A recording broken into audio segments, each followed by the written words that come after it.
Magandang hapon! Kumusta po? Narito po ang update natin para sa lagay ng ating panahon.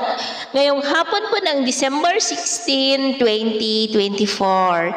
Sa ngayon po ay nakakaranas ang malaking bahagi ng ating bansa ng cloudy skies with isolated rains, dulot po ng amihan dito sa Northern Luzon, shear line sa may Southern Luzon, easterly sa Visayas at intertropical convergence zone dyan po sa may Mindanao. And within that ITZZ po ay nakapaloob ang LPA nating binabantayan base po sa datos ng Joint Typhoon Warning Center at tinawag po nila ito na Invest 96W habang nasa layo po ngayon ng 295 kilometers southeast ng Mati.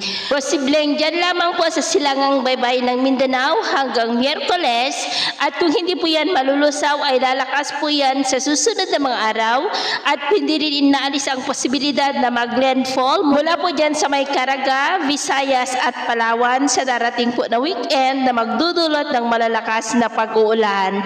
At kung maging bagyo rin po yan ay tatawagin sa local name na Bagyong Kerubin. Kaya patuloy lamang po natin yan nababantayan kung matutuloy ang paglakas o hindi. At ito naman ay pinapakita ng forecast model natin pong ginagamit hanggang po sa susunod na 2 linggo.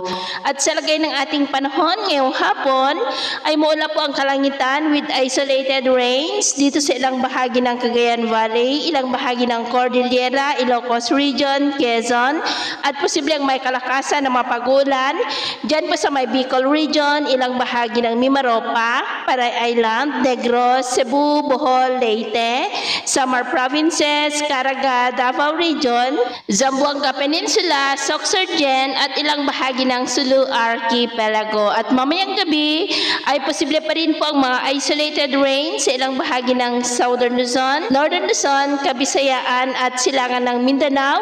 Kaya mag-ingat pa rin tayo sa mga banta pa rin po ng mga pagbaha at pagguho ng lupa. At sa atin naman pong mga baybayin, iwasan na po muna natin ang papalaot sa kanlurang baybayin ng Luzon, Northern Seaboard ng Northern at Extreme Northern Luzon, silangang baybayin ng ating bansa mula silangang baybayin ng Luzon hanggang dyan sa may Mindanao.